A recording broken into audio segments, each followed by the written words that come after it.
Hello everyone, good morning. কেমন আছেন সবাই? আশা করি সবাই খুব ভালো আছেন, আর আমরাও ভালো আছি। আমার আরও একটা নতুন ভ্লগে আপনাদের সকলকে স্বাগত জানাই। সোনাকে পড়তে দিতে যাব, আর ওপাশ থেকে সোনার বাবা বলছে আমাকে একটু চা করে দিয়ে যাও। সেই দিকে চায়ের কথা শুনে আমার শ্বশুরমশাইও বলছে তাহলে আমাকেও এক কাপ করে দিয়ে যাও। তো তাই জন্য ওদের দুজনের জন্য চাটা বসিয়ে দিলাম। কিন্তু আমি তো এখন খেতে গেলে হবে না, কারণ সোনার ওদিকে পড়ার দেরি হয়ে যাবে। আর এই তো চা হয়ে গেছে, চলুন ওদের দুজনকে দিয়ে আসি। চাটা দিয়ে এই যে সোনাকে নিয়ে বেরিয়ে পড়েছি। আর ওকে আজকে একটু ডাক্তার দেখাতে নিয়ে যাব বিকেলের দিকটা। ইচ্ছে রয়েছে, এখনও জানি না কতটা কি করে উঠতে পারবো। আর এই দেখুন, এখন যদিও এখন শীতের আভাসটা একটু কম, তবে কি বলুন তো, ভোরবেলায় বেশ ঠান্ডা ঠান্ডা লাগছে, আবার রাত্রির দিকেও বেশ ঠান্ডা রয়েছে। তবে দুপুরের দিকটা একেবারেই কিন্তু ঠান্ডা থাকছে না, বেশ গরম লাগছে। তো তাই জন্য কী হচ্ছে, সব মিলিয়ে মিশিয়ে ওয়েদারটা একটু ঠান্ডা গরম হওয়ায় প্রায় প্রত্যেকেরই বাড়ির শুদ্ধ সকলেরই প্রায় শরীরটা খারাপ। আর আমারও শরীর খুবের যে একটা ভালো আছে তা নয়, তবে ওই চালিয়ে নিতে হয়, কারণ আমি যদি পড়ে থাকি তাহলে আমার সংসারটাও কিন্তু আমার সাথেই শুয়ে থাকবে। সোনাকে দিয়ে আগে ভাবলাম ঘরের বিছানাটা তুলে ফেলি।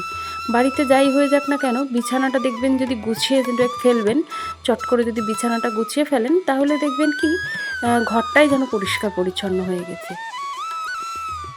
খাটের চাদরটা আজকে আর তুললাম না, কারণ এই মাত্র 2 দিন হলো পেতেছি, আরও 2 দিন যাক তারপরে তুলে দেবো।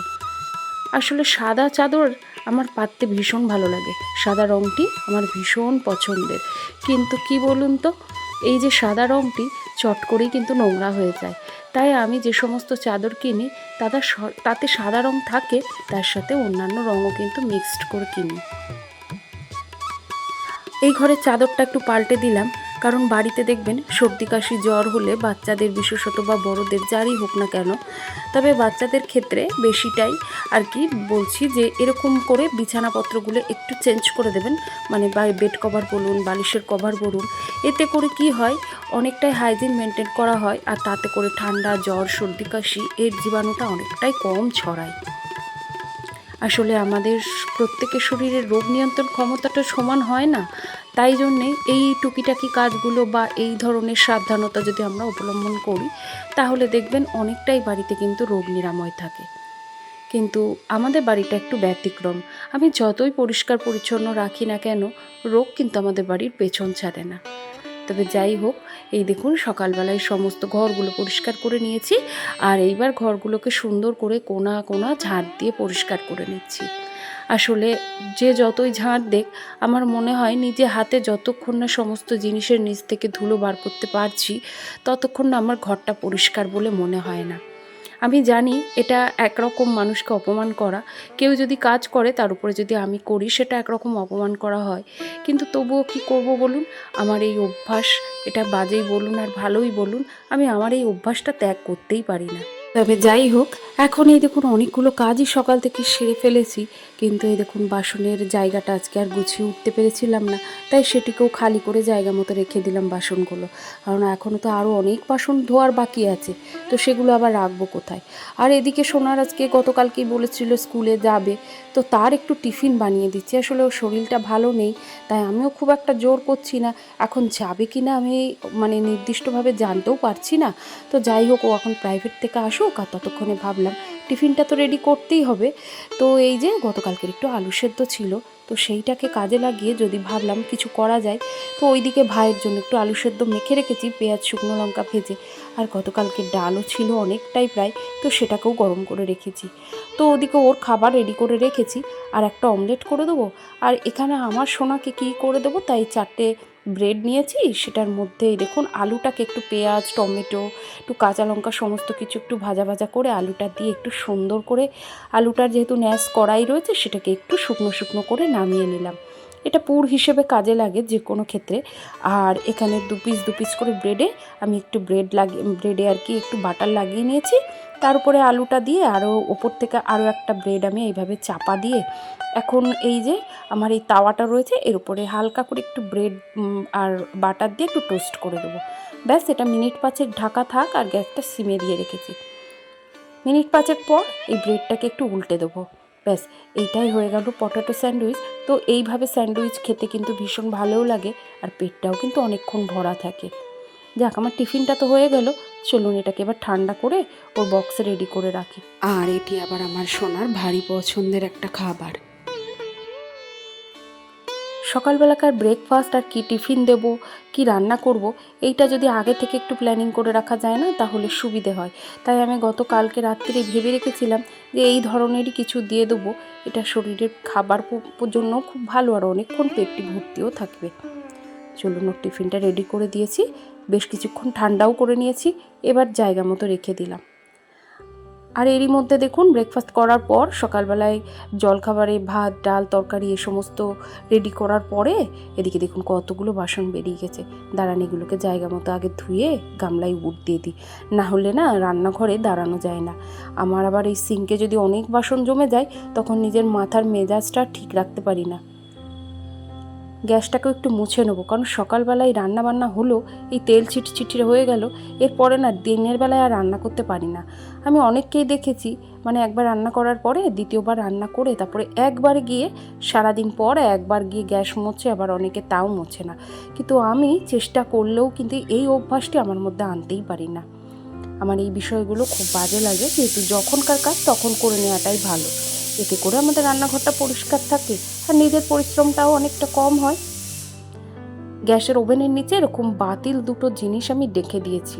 এতে করে কি হয় জানেন, ওপর থেকে যদি ফ্যান পড়ুক বা ডালের জল পড়ুক বা যাই পড়ুক না কেন, এই ডিশগুলোর ওপরে পড়বে, আর সেই ডিশটা ধরে বের করে ধুয়ে আবার রেখে দিলেই কিন্তু আমার গ্যাসের ওভেনের নিচটা পরিষ্কার থাকে। আমার মতো যাদের অসুবিধা হয়, চাইলে একবার এই টিপসটা ট্রাই করে দেখতে পারেন। খুব ভালো একটা উপকারজনক একটা টিপস, জানেন। বেসিনটাকেও পরিষ্কার করে নিয়েছি। ব্যাস, আমার রান্নাঘরের প্রায় কাজ কমপ্লিট। সকালবেলাকার কিচেন ক্লিনিং বলুন, আর ব্রেকফাস্টের করার পরে একটু কিচেন ক্লিনিং বলুন, একদম পরিষ্কার ঝকঝকে একটা রান্নাঘর। দাঁড়ানো, অনেকগুলো জামা কাপড় জমে গেছে জানেন। এই যদি এখন না ধুই, এরপরে আরও অনেক জামা কাপড় জমে যাবে। সেগুলো ধুতে গিয়ে না আমার তখন আলিস্যি লাগে যে এত জামা কাপড়, আর সেগুলো মেলতে বা কাচতে গিয়েও খুব বিরক্তি লাগে। আজকে সমস্ত জামা কাপড়, চাদর এগুলো কেচে নিয়েছি। আর আমার সোনার আর মা যে ঘরে আর কি শোয়, সেই ঘরের দুটো পাপোশও ধুয়ে নিয়েছি। আসলে আমি যখন যেদিন যে ঘরের বেড কাভার চেঞ্জ করি, চেষ্টা করি সেই দিনই সে ঘরের বেড কাভারটার সাথে সাথে পাপোশটিকেও ধুয়ে দেওয়ার। আর সেটির জন্য আলাদা করে আমি সার্ফ জল ব্যবহার করি না। সমস্ত জামাকাপড় কাচার পর যে জলটি থাকে, তার মধ্যেই ওটা দিয়ে সুন্দর করে ধুয়ে মেলে দিই। এতে করে আমাদের ঘর অনেকটাই পরিষ্কার থাকে, বেড কভারটাও অনেকটা পরিষ্কার থাকে। চলুন, মেলা হয়ে গেছে, নিচে যাই। ছাদ ভর্তি করে জামা কাপড় মেলে দিয়ে এসছি, আর তারপরেই এই যে এখন চলে এসছি সোনাকে নিতে। এই দেখুন, ও ছুটি হয়ে গেছে। ও আমাকে ফোন করেছিল, আমি বসে আছি, আমাকে নিয়ে যাও। তো তাই জন্য একটু লেটও হয়ে গেছে বলতে পারেন, প্রায় 10টা 5 বাজে। তো আজকে এখন সোনা বললো আমার শরীরটা খুব একটা ভালো নেই, পেটের মধ্যে একটু যন্ত্রণা করছে। তাই জন্য আমি আর রিস্ক দিলাম না। এইভাবে যদি স্কুলে পাঠাই, তাহলে 4:30 অবধি স্কুল করাটা ওর পক্ষেও খুব কষ্টকর হয়ে উঠবে, আর এই বিষয়টা আমাকেও বাড়িতে অনেকটাই টেনশানে ফেলে দেবে। আর এই দেখুন কি কাণ্ড হয়েছে, দেখেছেন? ওদিকে সোনার বাবাকে আজকে বাজার করতে বলেছি, সে তো একবারে 1 সপ্তাহের মাছ নিয়ে চলে এসছে, এবারে একটিও কেটে আনেনি।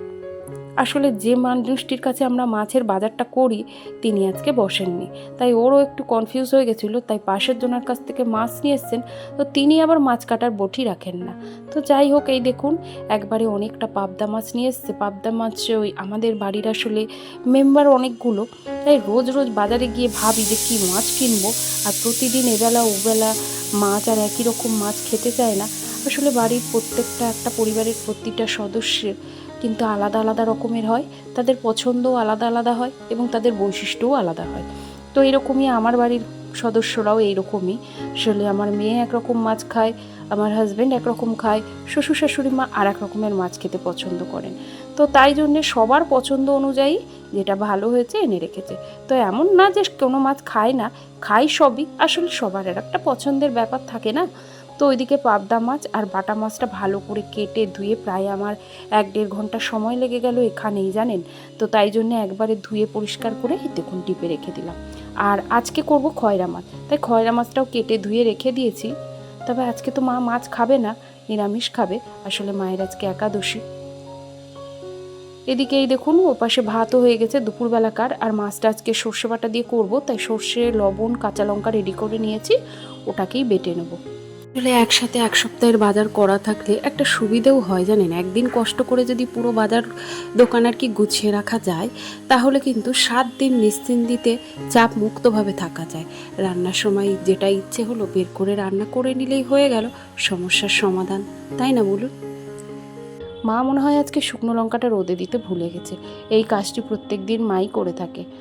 চলুন আমি আজকে দিয়ে দিই রোদ্দুরে, বেশ শুকিয়েছে কিন্তু দেখুন, একদম শুকনো লঙ্কার শেপ অনুযায়ী চলে এসছে। আর 2-1 দিন রোদে রাখলেই একদম কিন্তু রেডি হয়ে যাবে। তারপর এগুলোকে বোটা ছাড়িয়ে পরিষ্কার করে কৌটোর মধ্যে রেখে দেবো। এটাকে রোদে দিয়ে গেলাম, এটা রোদ্দুর পাক। আর এই দেখুন গামছাগুলো না রোদে একদমই রাখতে নেই, সংসারে গামছা রোদ্দুরে রাখলে কি হয়, সংসার নাকি শুকিয়ে যায়। এটা আমি আগের থেকে অনেক দিন আগেও শুনেছি, আবার শ্বশুরবাড়িতে এসেও অনেকের কাছেই শুনেছি। তো তাই জন্য আমি ইচ্ছে করে আর রোদে রাখি না। আমি চাই না যে আমার সংসারের কোনো কারণে অমঙ্গল হোক, তাই জন্যেই সংসারের মঙ্গল কামনায় এই সমস্ত নিয়মগুলো আমি মেনে থাকি। আর এদিকে এই দেখুন মায়ের জন্য একটু পেঁপে আলু দিয়ে একটু সোয়াবিন দিয়ে তরকারি করব, তাই পেঁপে আলুটা একটুখানি সোয়াবিনটা ভাপিয়ে নিয়েছিলাম, আর সেগুলোকে একটু তেলে নাড়া দিয়েও রেখেছি। তো বেশ একটু ভাজা ভাজা করে রেখেছিলাম। আর মশলা বলতে একটু টমেটো, একটু জিরে, একটা লঙ্কা আর একটু আদা। তো ব্যাস সমস্তটা পেস্ট করে জিরে ফোড়ন দিয়ে নুন হলুদের সাথে ভালো করে কষে একটু জল দিয়ে নিয়েছি। এপাশে আমার মাছের ঝালটাও রেডি হয়ে গেছে। তো ওইদিকে ওই দেখুন মাছটা ছেড়ে দিলাম।